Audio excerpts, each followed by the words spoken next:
Good morning, UCC. Good morning. Happy Sunday. It's deceiving outside. It looks really nice. I mean, it is really nice outside. It's a little cold, tiny bit cold. This is us Michiganders being really picky. We're like, go away, winter. I get it. Good morning. I'm so excited. I found out from my professor that I actually, with my arm, obviously my piano recital won't be until the fall, but I still am able to walk at commencement this Saturday, which is super, super cool. That's exciting. I thought with Earth Day being the theme for today, I look up some puns, but these are all really cheesy. I feel like that's the whole point of puns, though. I didn't really find one that I liked. Okay, what about this one? Why do we only celebrate Earth Day once a year when we celebrate Sunday once a week? Yeah,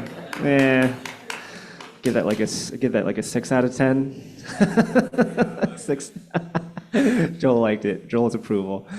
Well, good morning. Happy Earth Day. We're going to start this wonderful Sunday off with hymn number 74 on the dusty earth drum, followed by Blue Boat Home.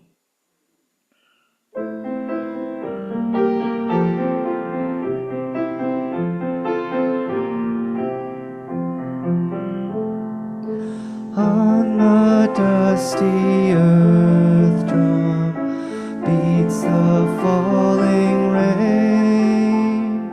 Now a whispered murmur, now a louder strain.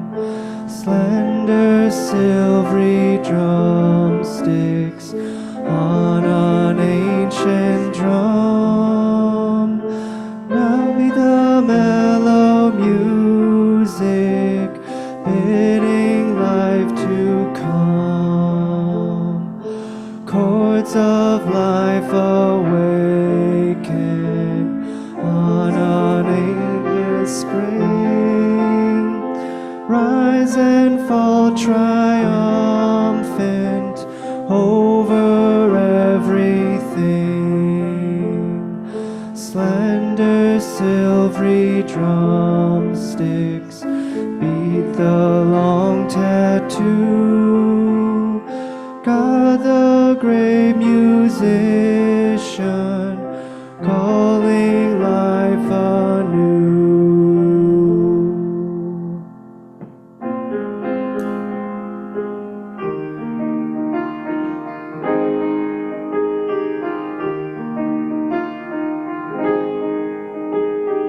Though below me I feel no motion, standing on these mountains and plain, far away from the rolling ocean, still my dry land heart can say, I've been sailing all my life now. Never harbor or port have I known.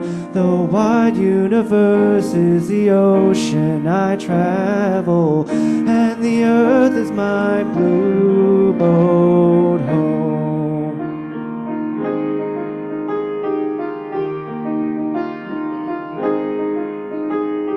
Sun, my sail, and moon, my rudder, as I ply the starry sea, leaning over the edge in wonder, casting questions into deep, drifting here with my ship's companions, all we kindred pilgrim souls, making our way by the lights of the heavens in our beautiful blue boat home.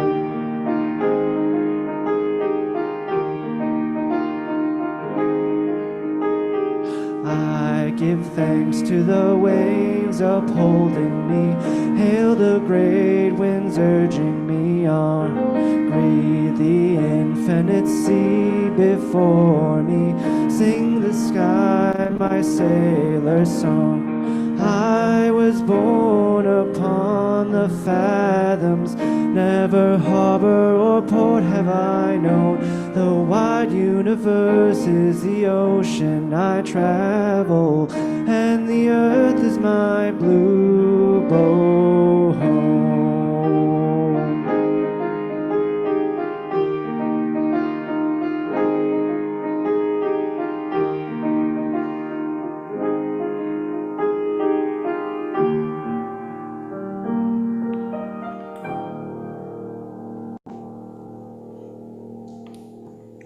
Thanks, Chris. That's one of my favorites. Good morning. Welcome to UU Community Church. My name is Nancy Kelmy, and I'm happy to be your lay leader today. Welcome to our members, friends, and guests in the sanctuary, and to those who are home joining us via Zoom or Facebook or YouTube. This service will be broadcast live, and images of the congregation may be shared on Facebook or YouTube. So if you don't wish to be seen on social media, you may take a seat at one of the tables at the back of the sanctuary. And also, please refrain from talking while we're live, as the house microphones may pick up your conversation and broadcast it to the wider world. And finally, please switch off your cell phones or put them in airplane mode to reduce the load on our bandwidth in the sanctuary and avoid streaming disruptions. This building is on Shaver Road in Portage, Michigan, on the ancestral lands of the Peoria and Potawatomi people. We pay our respects to the elders, past, present, and emerging, because we believe that love is love. And it is our responsibility to dismantle white supremacy and build a beloved community that benefits us all. Our church is served most Sundays by our minister, Reverend G. Ludwig McCartney. We are a community on diverse spiritual journeys, and on other Sundays, we enjoy hearing differing points of views from guest ministers, lay leaders, or a guest speaker. I'd like to extend a special welcome to our visitors this morning. We're glad you're here. We invite and encourage you to ask any questions and look through the literature about our UU faith, which is displayed in the entrance as well as in the community room. If you're joining us online for the first time, welcome. We're glad you're here. We invite and encourage you to attend the Zoom coffee hour following the service to get to know us better. You can find the link to the coffee hour in the comments section of this video. To learn more about our church, including our programs for children and youth, and other opportunities to connect with us during the week, visit our website, www.uucommunitychurch.org. Special thanks to everyone who's helping to make this service possible today. Our musician, coffee hosts, greeters, tech team, and you. We have some announcements today. Don't forget that our generosity collection for community homeworks continues throughout the end to the end of the month. The wonderful folks at Community Homeworks help low-income homeowners make critical repairs and provide free workshops that help homeowners learn the skills they need to keep up with home maintenance. Your generous support will connect our neighbors with resources and opportunities that will help Kalamazoo County build a beloved community, transformed by thriving families in sustainable homes.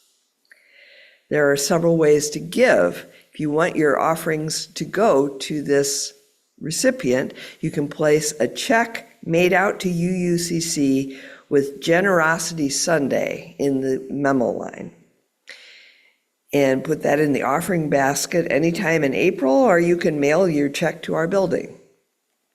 If you prefer to use a debit or credit card, give online using the church website or the Vanco app on your phone. Be sure to choose Generosity Sunday in the menu. Thank you for your support. We have lots of programs planned this week. Our Exploring Anti-Racism group will meet on Tuesday at 7 p.m. by Zoom. The Spiritual Growth group begins its exploration of Extraordinary Leadership by Roberta Gilbert on Wednesday at 6:30 on both on-site or online. And the Civil Conversations group meets on Thursday at 7 p.m. via Zoom. Visit our website for more information about these programs. The UUCC Sustainability Group invites everyone to celebrate Earth Day by participating in their 30-day sustainability challenge. The challenge starts on Monday, tomorrow, April 22nd. Visit our website to learn more and to sign up to receive the challenge emails. On this day around the world, Unitarian Universalists light the chalice. We are truth seekers. We seek a truth that is so strong it can withstand the questioning and even our doubts. The flame reminds us of what we have in common here, and so we bring it to life.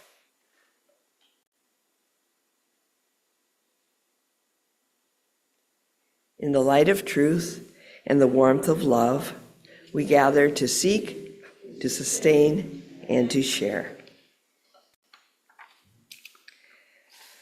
The following readings are from Letters to the Earth, a participatory creative campaign calling on people around the world to write and share a letter in response to the planetary emergency.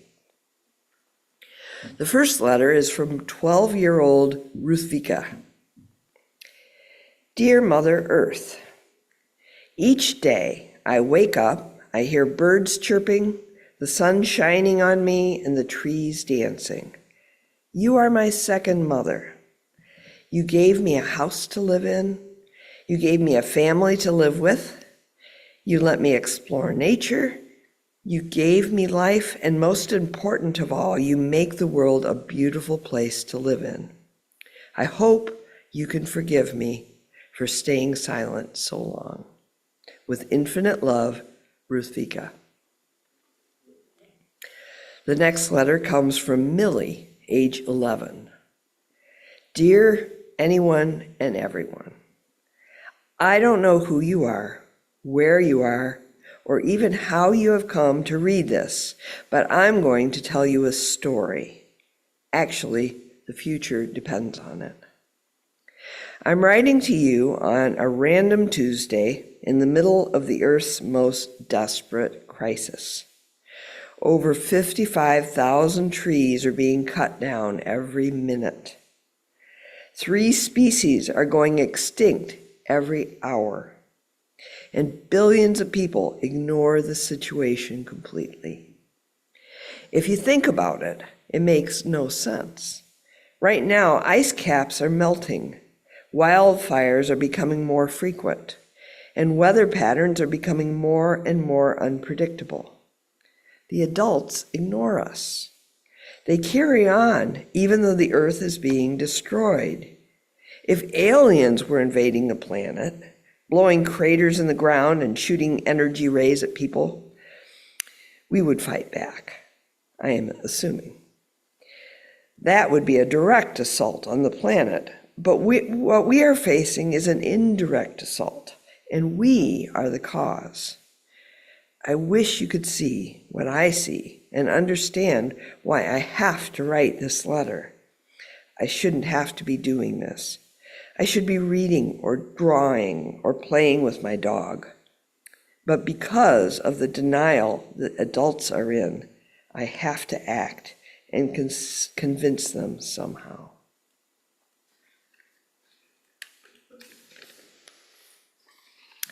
So with that to reflect on, Chris will play us some music.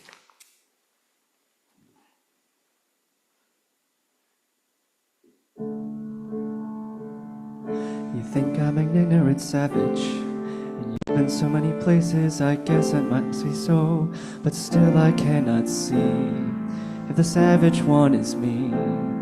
How can there be so much that you don't know?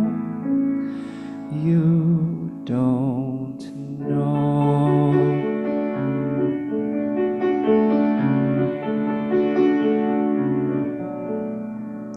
You think you own whatever land you land on. The earth is just a dead thing you can claim. But I know every rock and tree and creature has a life, has a spirit, has a name. You think the only people who are people are the people who look and think like you. But if you walk the footsteps of a stranger, you learn things you never knew. Have you ever heard the wolf cry to the blue corn moon, or ask the grinning bobcat why he grinned? Can you sing with all the voices of the mountain? Can you paint with all the colors of the wind? Can you paint with all the colors of the wind?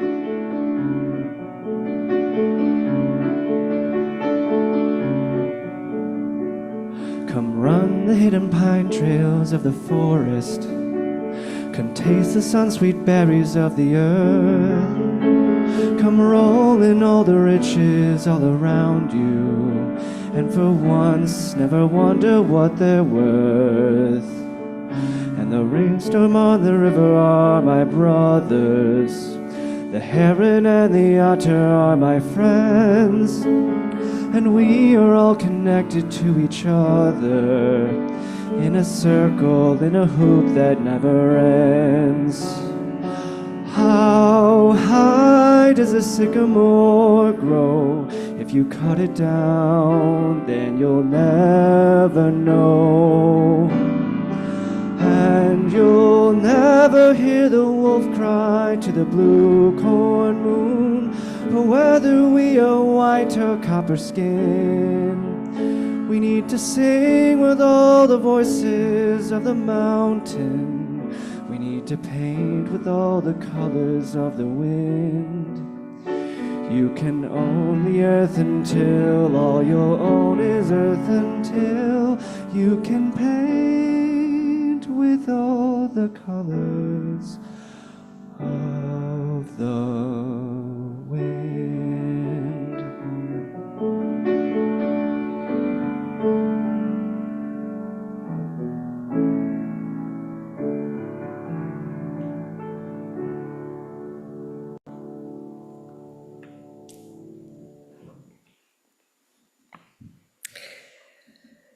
For our service today, we ask young people in our congregation and in our community to share their reflections on Earth Day and climate change with us. Our first speaker is Nick Tasco.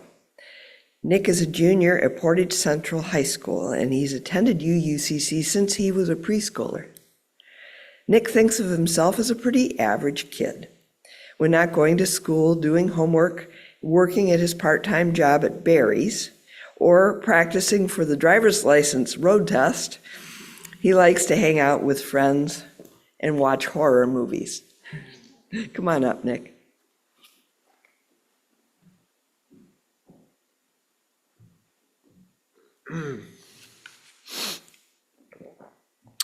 I was in early elementary school when I first heard about Earth Day.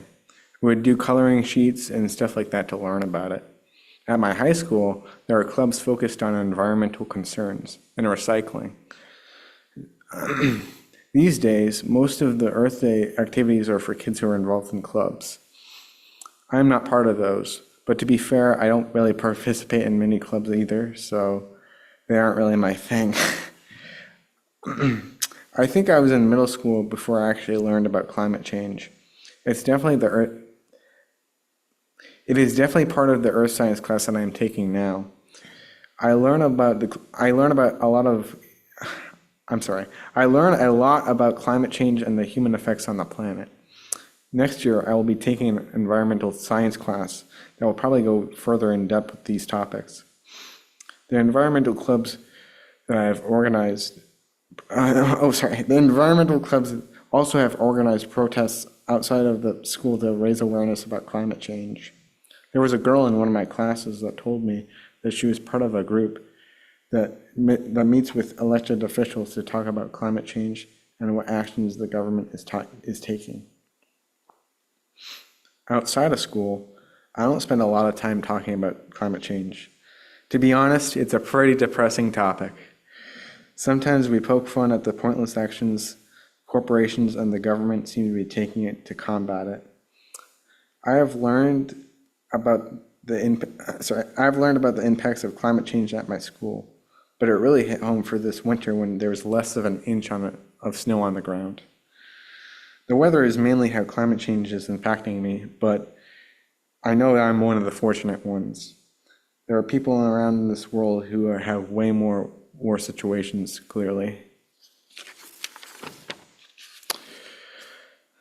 I have no idea what the future holds for me.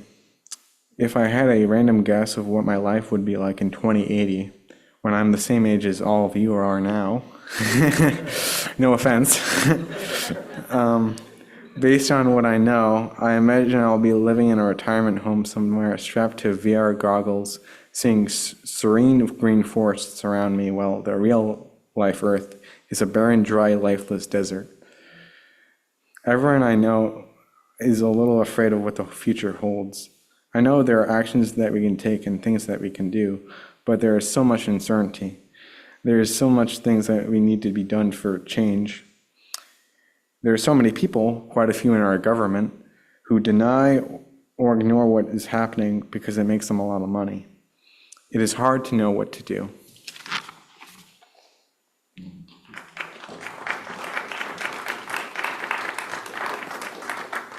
Thanks, Nick. Now, let's welcome Joel Folkert. Joel was raised in Hudsonville, Michigan, the oldest of 3 siblings. He went to Michigan State University to study zoology and graduated in 2016. He moved to the Kalamazoo area that year for a job and has been around ever since. Joel currently works as a research associate at a small preclinical research lab here in Portage. During his free time, he enjoys reading, video games, chess, movies and shows, and biking. He also likes learning more about biology, geology, astronomy, cosmology, and history. Joel became an official member of UUCC in 2023. Come on up, Joel.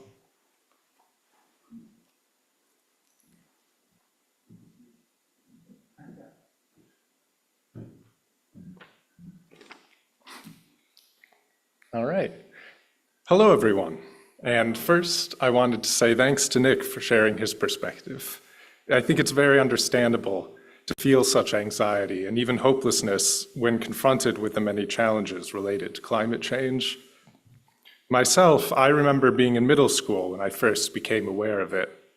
At the time, it seemed like a relatively faraway problem, and I accepted it unquestionably when my parents would say that, of course, we would need to make some changes, but We couldn't move too fast or we would risk disrupting society.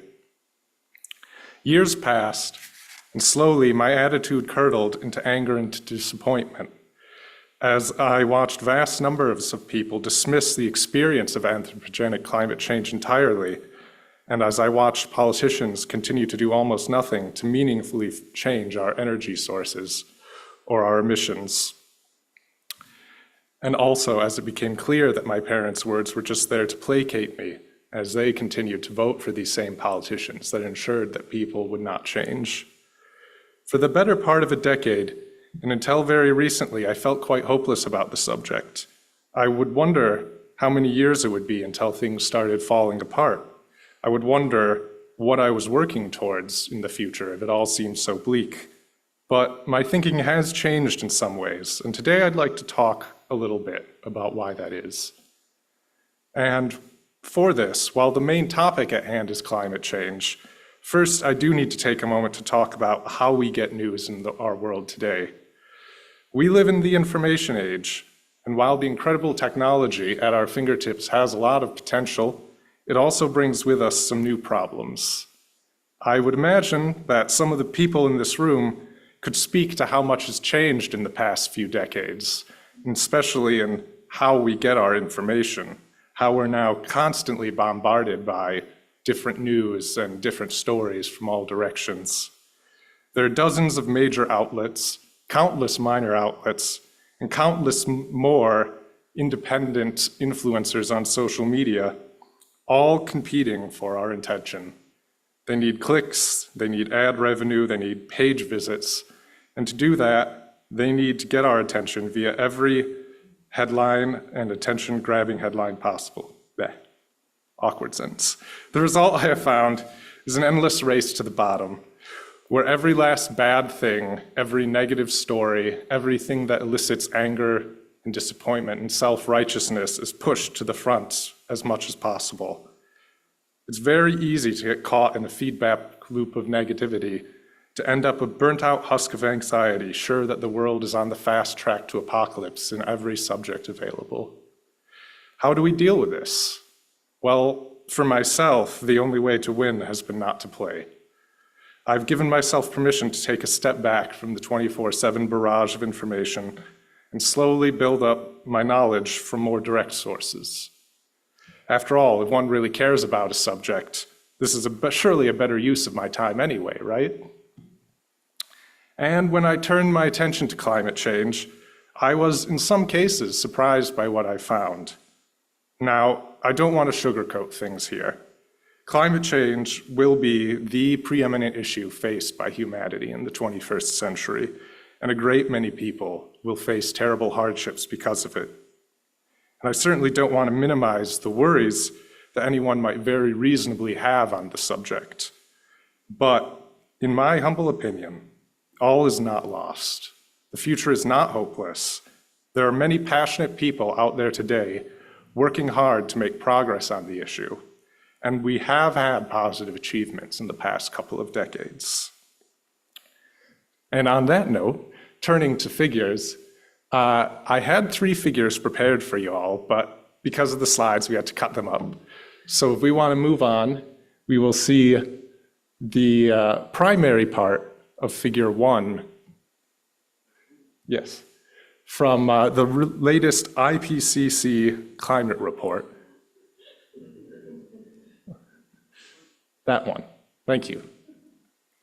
So this is figure 1 from the most recent IPCC climate report, which is something that gathers climate scientists from around the world to pool their information together and to create a series of reports full of practical and easy to understand information for use by world leaders. And while there's a lot going on in some of these figures, the gist here in this one is that this is a representation of some potential paths for the world going forward based on different emissions scenarios. Now, these can range from some of the low emission scenarios that you might see at the bottom there.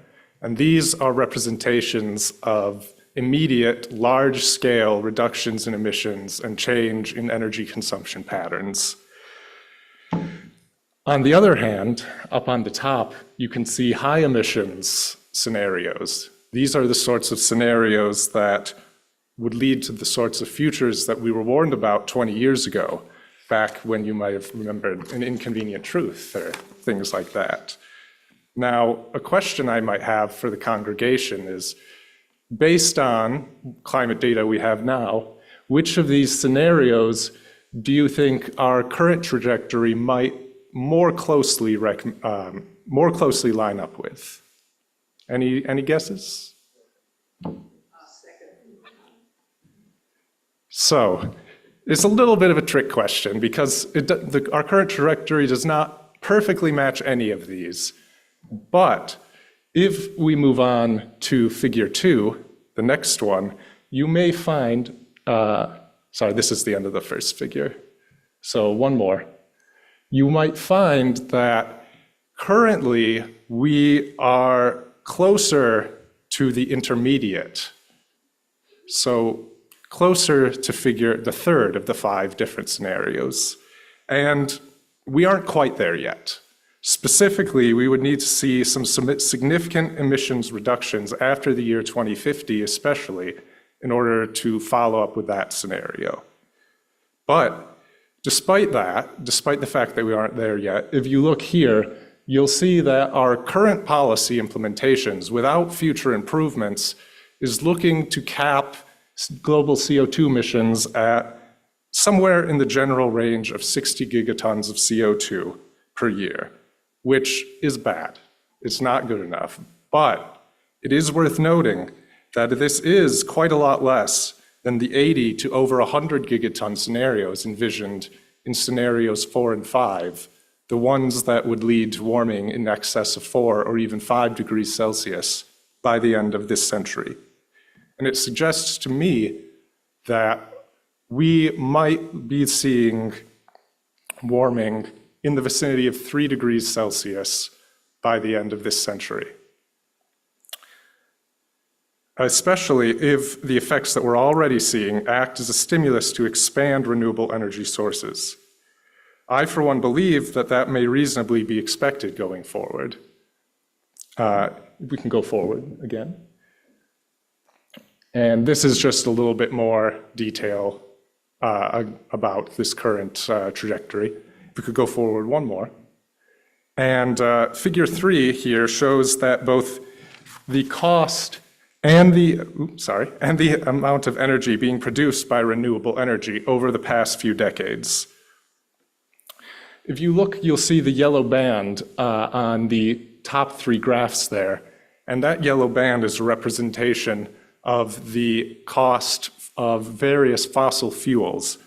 And it means that if you see the line for these renewable energy sources going down into it, that they are economically competitive with these fossil fuels. And as noted, the scale of, in the corner there, the scale for some of these bottom ones is different, but it is there to show the differences in adoptions of these types of renewable resources over time. And while the scale is different between them, one thing you may note is that the pattern for all of them is the same, and that is showing an exponential growth model. And while we cannot really extrapolate out into the future reliably, it's a very good sign that this is the shape of the graph that we see. Based on all of this, and looking up projections on the US Energy Institution, there are projections that here in the United States, one of the largest producers of emissions in the world, that the proportion of the country's energy needs that will be met by renewables and nuclear energy will more than double over the next 2 decades and account for the majority of the United States' energy needs. This is still not enough. We need to continue to push for more aggressive adoption, but energy use is genuinely moving in the right direction, and it can continue to improve. I especially believe this improvement can continue due to changing attitudes among younger people. A Pew Research study from last year, 2023, found not only that, as you might expect, each generation was noticeably more in favor than the one prior to it, in terms of taking aggressive stances to combat climate change, but also that the current group of 18 to 29-year-olds, a group that I will be leaving next month, is the first where half of the respondents want to cut out oil, natural gas, and fossil fuels in general from our energy use entirely, not just reduce it. And there's little reason to believe that this trend will reverse moving forward. Anecdotally, I can say that this does match my own experiences as well.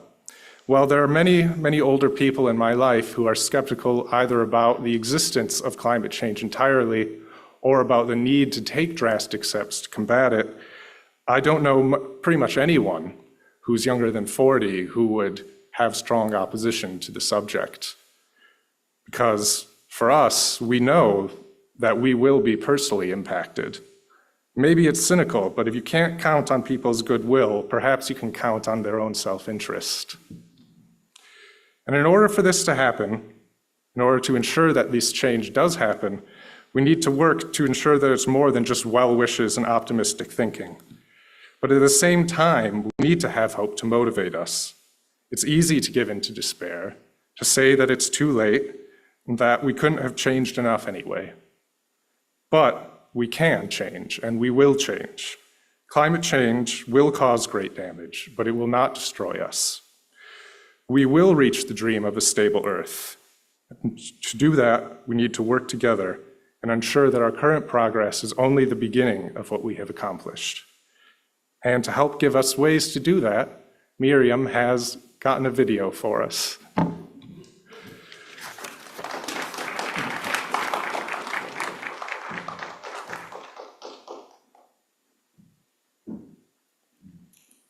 Well, if nothing else, Joel, you gave me faith in the generations coming behind us. We'll get rid of us and somebody will do a better job than we have.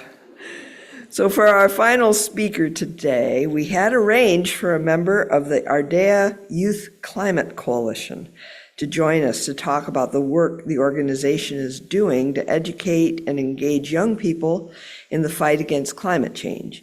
Unfortunately, they had to bow out at the last minute, and we were unable to find a replacement. We were, however, able to find a recording of several members of the group on the Make It Happen Monday podcast, hosted by Kalamazoo County Youth Cabinet.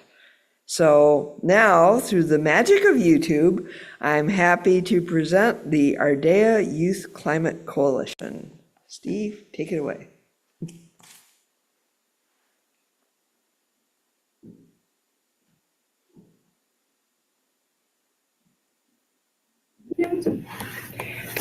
Good evening, everybody. Welcome to the Make It Happen Monday podcast. My name is Genesis Griffin. I'm just going to turn it right over because we got a lot to get through today.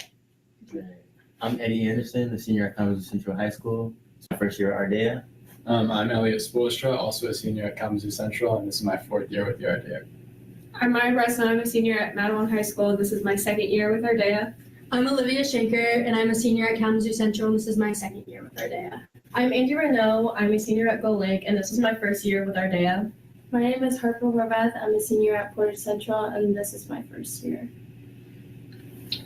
Okay, so Ardea is a youth climate coalition, and we are like an extension of the Kalamazoo Climate Crisis Coalition and the Kalamazoo Nature Center. And it's been around for 4 years, and it started in 2020. And Elliot can tell you about that. So I joined in 2020. It was just a startup pilot program, and we started out just some kids worried about climate change, passionate. Throughout the summer, throughout 4 years, every year we do a training week with our new members. As people go and graduate through college, we have about 10 members. 4 of us aren't here today, but. So we do this training week, professionals come in, they talk to us, teach us about climate change, we get educated, and then at the end of the week we get to discuss and figure out what our goals want to be for this year, and we have a budget, and we playing out. And this year, we've been doing a lot of cool things, and I think we'll talk about that tonight. And someone else want to? Yeah, well, I guess just a little more about who we are, just to like clarify that bit. So every year, the program accepts 10 students. So next year, we will be accepting 10 new students because once you're in for the duration of high school. So we accept members 9th through 12th grade from any school in Kalamazoo County. And like Elliot said, we have that summer training week. It's like 40 hours, I think, total, where we go to Heronwood, which is a satellite station in the Nature Center, do all that jazz. And then during the school year, we meet kind of like once every other week on average to talk about what's going on, plan some events. We do a lot of collaborations, stuff like this, and overall just kind of work for climate action and empowering the youth voice in Kalamazoo. Yeah, I think that, we all take a lot of time out of our days and out of our lives. And we're all seniors in high school right now, everyone in the coalition, and we're all super busy, but we still make it such a priority to do things like this and be in the community and take action. And I think that's a really big part of what Ardea is being out in Kalamazoo and doing specific things to help like your goals. Yeah, so just to piggyback off that, because Izzy, do you want to introduce yourself? Oh yeah, I'm Izzy. I'm a part of the Kalamazoo County Youth Cabinet. So basically at the Kalamazoo County Youth Cabinet, just like you said, really trying to center youth voice and choice, and just hearing you guys talk about the purpose of Ardea, and like how you really want to be in the community all the time. What are some of the things, what are some of the like ways that you collaborate with the youth in the community? I was like specific things you've done, I guess, because I know you said like things like this, like obviously we're collaborating right now, but just like so we can get some more insight into Ardea. Yeah, definitely. A lot of our leaders, so we were part of like many organizations. So definitely like going between groups and incorporating like personal groups that we're already a part of with Ardea has been a big help. So like our first event was Fridays for Future protests. And so we had local groups like Kalamazoo Central Earth Changers, KC in Action, and it was KCNHS, a lot of kids were there. Yep, and then it was KC3 that came and Citizens. Kalamazoo College class. Yep, Citizens Climate Western Lobby. students. So definitely incorporating those youth groups that already are established and reaching out to them is a big help when just networking for these events.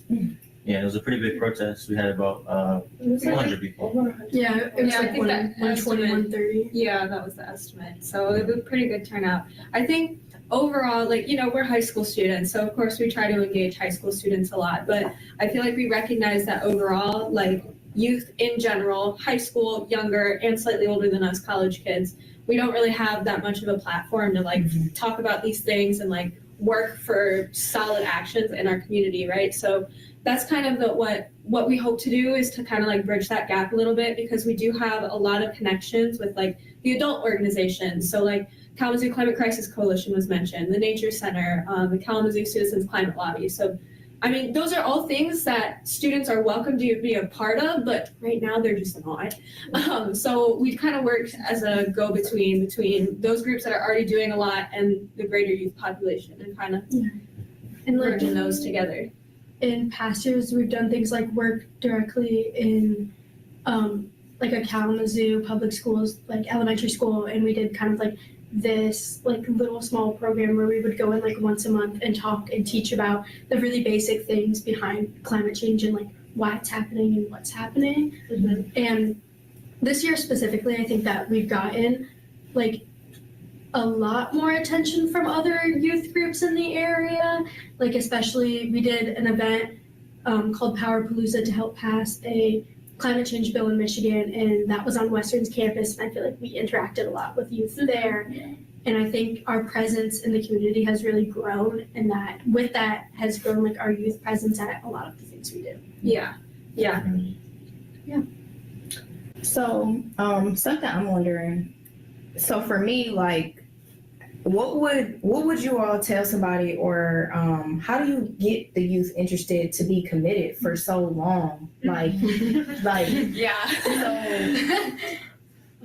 so what's this like? I don't know. Give me like an elevator speech. Like, what are you? I don't want to say sell it because I know you have to be passionate about something to commit to it. Anyways, that's with anything. But like, what do you think kind of grasps the youth's attention? Like, are there like, not to say this is the only reason, but like incentives, things like that? Yeah, I think a lot of it is like high school students really like reconnecting with like the outdoors after the pandemic and stuff. I don't know if you guys agree, but like Yes. that really affected, and that was when like climate change was really becoming like recognized and an issue. Well, because 2020 is when it started. So I think like even personally seeing changes outside, like the effects of climate change and really just wanting to make a difference. And it's super fun. Like we make it look fun too on social media, and I feel like all of our events have been pretty successful, at least this year. So I think it's not that hard to be interested in it. Yeah. I mean, Well, go ahead. like the other, like one of our last events, we literally went and built snowmen and posted on social media. It's just, it's attention, it's simple, Yeah. it's easy, but we had so much It's fun. so much fun. And like throughout the years of being in our day, it's like I've had multiple different friend groups. Like it's just like it becomes almost a family even after that. Yes. Like 40 hours a week, and you're doing things all together. You all like have the same drive and passion. It's hard not to get connected Right. and like have a lot of fun. It really I is. love that. No, I agree. I also think there's like what drives us, like I think like really sadly it's the fear of it. But I think with the fear we've all like it's being around the people who care and like being surrounded by other people who think the same way you think. And it's not just Ardea, it's all of the other people who come to our events and who are in our communities and who are our friends. And it's like being around those people, like you almost feel safer and like you can be with them, and it's okay to be vulnerable about a topic you're nervous about. Yeah, it's also really empowering. Like for our first event, the protest that we talked about, like that was my first experience with all of us doing something, and it was really empowering to see so many other people like coming and supporting us and knowing that, you know, this is not like some small issue. Right. This It's is, not like, a one-man fight. Yeah. Right. I also think like being around everyone who's like also educated and cares about those problems, like it helps negotiate, like, or not negotiate, but like reduce your climate anxiety, because that's something that we often struggle with a lot because we know that it's only going to get worse unless we do something. And so when we come together and we start taking action, like that helps us like feel better. I love that. And I would be interested too because, like I said, just being very transparent, I personally had not heard of just all the wonderful things y'all are doing to bring awareness to climate change. And in addition to that, I'm also not that educated about climate change myself, but I do know the effects like the pandemic because I was born in 2002, so I played outside. Basically. So I know what it is to play outside and I can only imagine to the youth who who never experienced that anyways, and then they didn't have a transition from I want to take naps now. It was just, they started like, how they talk about iPad kids? Yes. I hate to say that, but so I'm wondering how do we connect and collaborate to get this, because I can speak for probably, I grew up on the north side of Kalamazoo. I don't know about how many of my people, not my people, but like how many people in my community know about climate change either. Right. Yeah, definitely like outreach is big for me, especially like within the Black community. So definitely just trying to get people to talk about it and like talking about issues like that are relevant to us in our community. So like with us, we had the issue with the PFAS in the water from the Kalamazoo plants, like near the north side and the east side community. So it's like, we're not being told about them, but once they're brought to us, it's big, like it's just a big eye opener, like dang, nobody let us know about it. Yeah. Yeah. I feel like we kind of had a similar experience within our day this year about that. The graphic packaging incorporated, I think that's what it's called, GPI, I mean, it just became known recently. It feels like that plant that's been there for so long has these pollution levels that are like way outside the federally accepted levels, and like that's in our community, and like there's people that live there and breathe that air every day. And I mean, unfortunately we weren't able to get that involved with it because it was more towards the beginning of this year, but it's been a fight, and I know that, and it's been hard to get that listened to, but there's a lot of people that are learning about it, going out of their way, and are really fighting to fix that problem. Right. I would love to explore that with you all further and getting that outreach.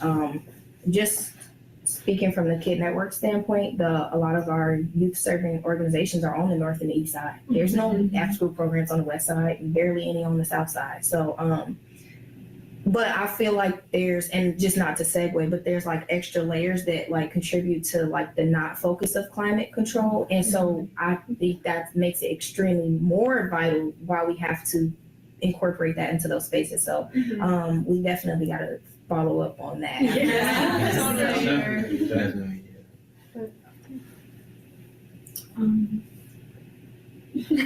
Well, okay, while you all were just talking just now, I was thinking a lot about how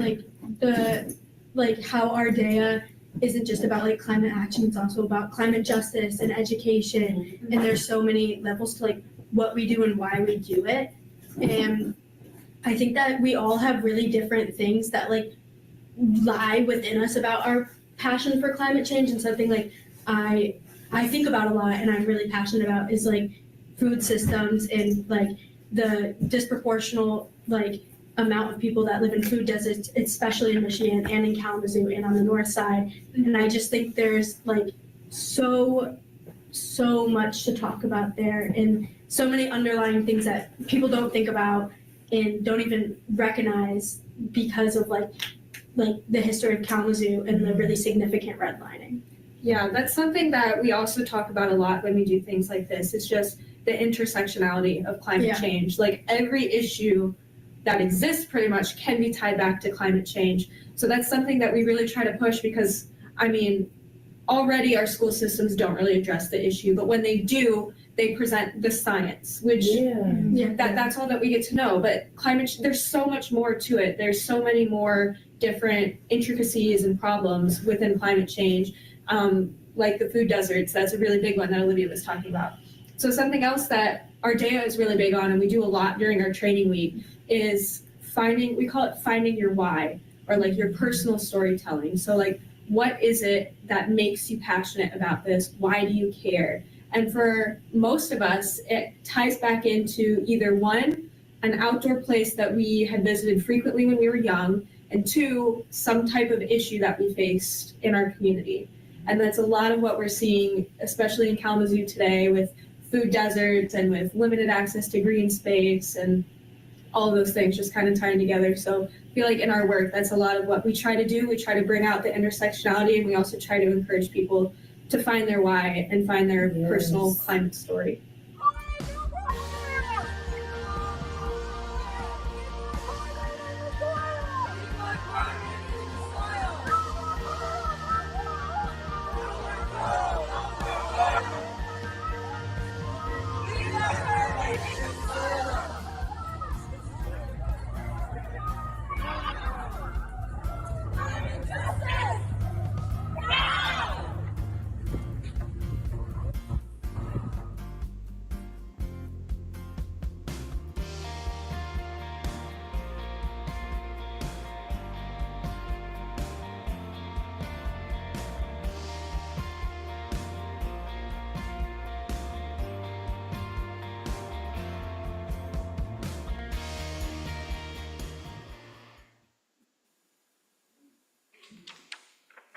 Wow, I find that very encouraging that these kids are learning leadership and involvement and networking and things that it takes extra courage to learn to do those things. So, but moving on, it's time for our offering. Our lives have been graced by many gifts from the hand of life. In gratitude and love, let us now share a portion of these gifts to support the life and work of our religious community. We invite you to show your love in a practical way, giving the way we all know how, allowing us to keep the lights on and carrying this life-giving message from the confines of this building into the wider world. And remember, if your offering is specifically for our Generosity Sunday recipient, be sure to include that if you're doing a check. Chris?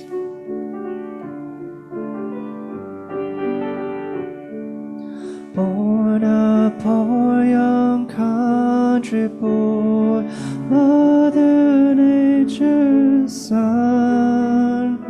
All day long I'm sitting singing song for everyone.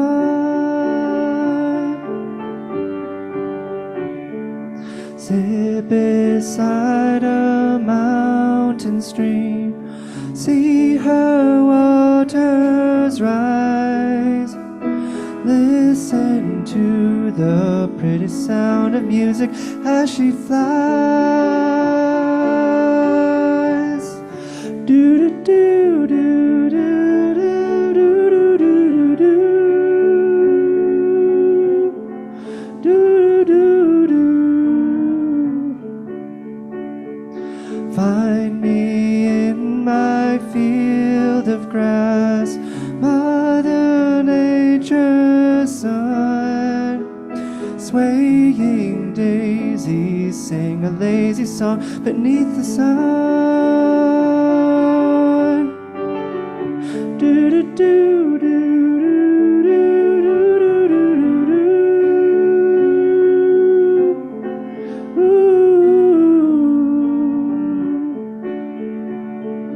Yeah, Mother Nature's son.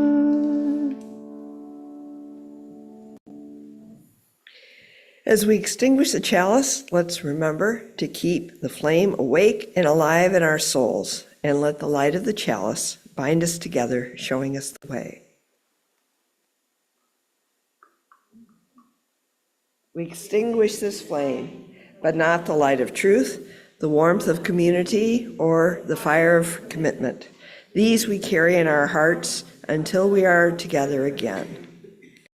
Closing words come from Cooperation for Human Creativity by Denise Cawley. Love our earth. Take action to consume less, use less energy, respect water. Strive to be a cooperative, collaborative, and creative community. Our children's lives depend on us.